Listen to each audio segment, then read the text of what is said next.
Bonsoir à tous et à toutes, nous sommes de retour sur Va y avoir du sport et aujourd'hui donc on a accueilli l'ASBL Fighting for Life qui va nous parler donc de leur organisation et de leurs objectifs pour l'ASBL et tout ce qui est mis en place justement pour aider les personnes malades. Et donc aujourd'hui avec nous Sarah, comment tu vas? Enfin on s'est déjà dit bonjour tout à l'heure mais bon.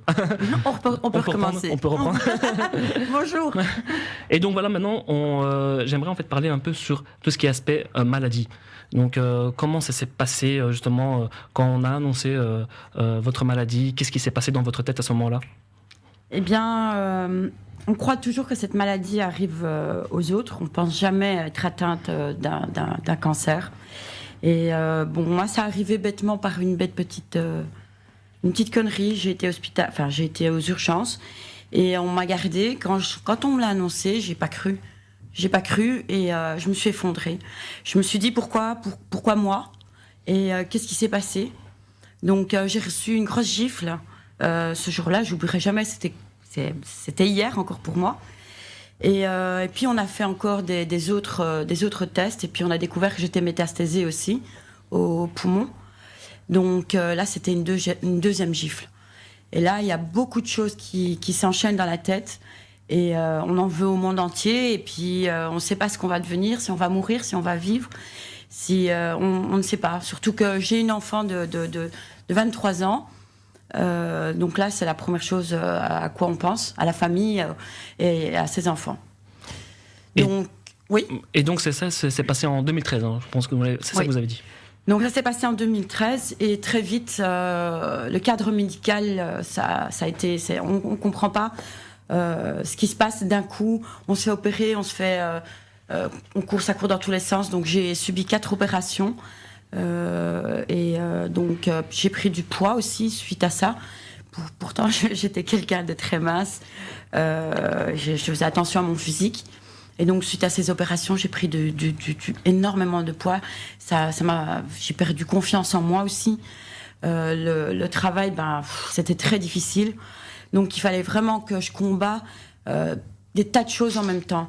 Et c'est ce qui a été le plus dur pour moi. Et qu'est-ce qui s'est passé? Donc à ce moment-là, on se replie sur soi-même, on n'arrive plus à sortir, à sociabiliser avec les gens. Ça a été très dur. J'ai passé 3 ans de ma vie où c'est vrai, je me suis repliée sur moi-même. J'ai quitté la personne avec qui je vivais. Je me suis isolée. Je n'ai pas été travailler pendant 1 an et demi, puis j'ai très vite compris que ça n'allait pas, donc j'ai repris le boulot. J'ai été au fond du gouffre. J'ai suivi une thérapie avec mon psychologue aussi pour m'aider un peu, mais j'arrivais pas à m'en sortir. J'avais quelque chose, une part en moi qui m'étouffait, et j'étais oubliée. J'oubliais tout ce qui se passait autour de moi, en fait. Et quel a été le déclic justement pour passer cette phase? Ça a duré 3 ans, ce choc. Et un jour, comme j'ai expliqué tout à l'heure, je me suis dit, il faut que je fasse quelque chose. Il faut que je fasse quelque chose, je ne peux pas rester comme ça. J'avais pris du poids, j'étais vraiment mal dans ma peau, quoi. Et donc, suite au décès de mon ami Benoît Emblème, je devais boxer, il devait m'aider à m'entraîner. Donc là, je me suis dit, il serait temps que je me mette à la boxe. Pour lui aussi, et pour moi. Et donc, un jour, je buvais un verre avec une copine à une terrasse et je lui ai dit que je voulais m'inscrire. Et donc, fatalement, elle m'a dit, chiche, demain, on y va. Je dis, ok, d'accord, on y va. Donc, j'ai été acheter mes gants, je me suis inscrite, je suis arrivée chez Émergence. Et donc, voilà, je me suis retrouvée dans mon élément.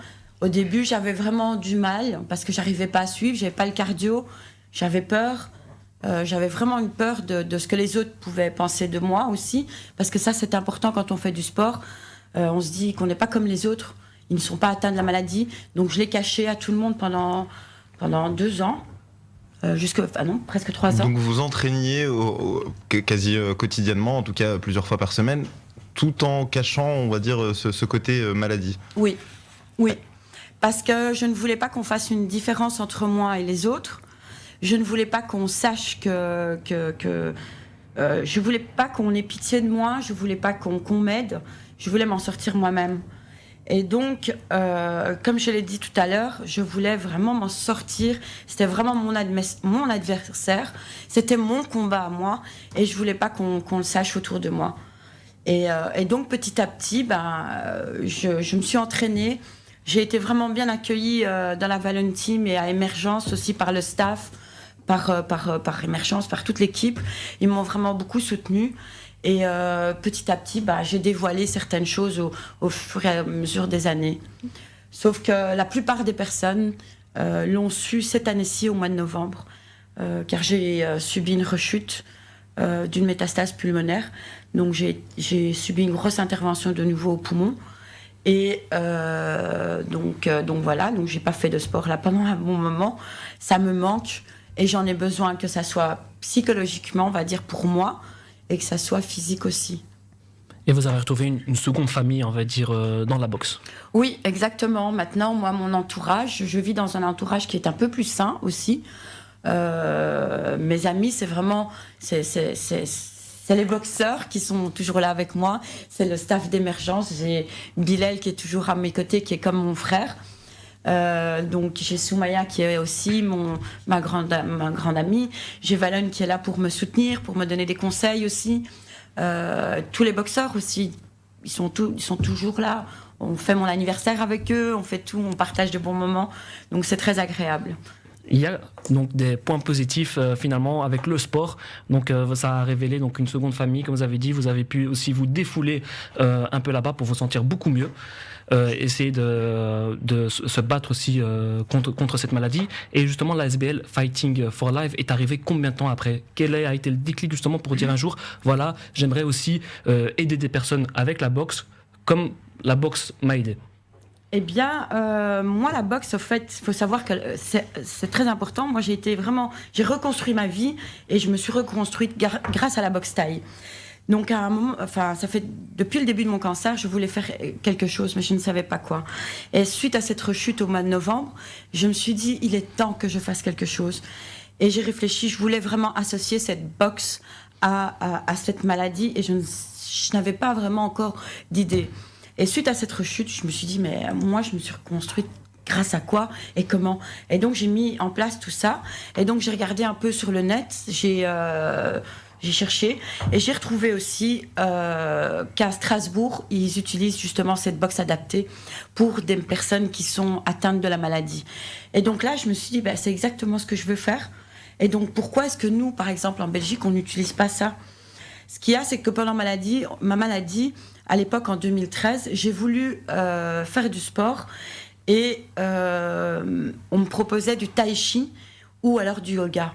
Une personne qui est comme moi, c'est impensable de faire ce genre de choses. Tout ce qui est méditation. J'ai besoin d'extérioriser ma colère. Je suis quelqu'un de dynamique. Je pense qu'on l'entend à ma voix. Mais c'est bien, on a besoin de temps en temps s'exprimer et se défouler contre un sac ou n'importe quoi. Tout à fait. C'était important pour moi de me défouler, de sortir cette honte, parce qu'il y a aussi de la honte qui se mélange à tout ça, de la colère. Et donc, c'était important pour moi de pouvoir dire à certaines personnes, voilà, nous, on est là, on va vous aider à faire sortir tout ça. Et donc, voilà. Et par les cours adaptés, je pense que c'est la meilleure des manières qui puisse aider, en tout cas, les personnes atteintes de la maladie. Et donc là, vous avez décidé après donc de gérer donc l'ASBL Fighting for Life. Donc vous l'avez créé, on va dire, avec une équipe toute seule. Je l'ai créé. J'ai eu l'idée. J'ai été voir mon ami Bilal, le coach. On en a discuté Et Bilal, quand justement vous a proposé cette idée, vous étiez directement partant? Moi, j'étais emballé. Pourquoi? Parce que je connais Sarah, effectivement, ça fait un petit moment. On s'est vite approchés. C'est vrai qu'on est très amis, on a une bande d'amis. Effectivement, avec Soumaya, Najet, on est vraiment une bande de potes et tout. Et effectivement, pour moi, c'était une façon de la soutenir. C'est vrai que quand j'en parle, je sais pas, ça me fait... C'est émouvant.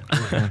Parce que voilà, on l'aime beaucoup. Elle est très courageuse. Il faut reconnaître qu'elle est très, très, très courageuse et tout.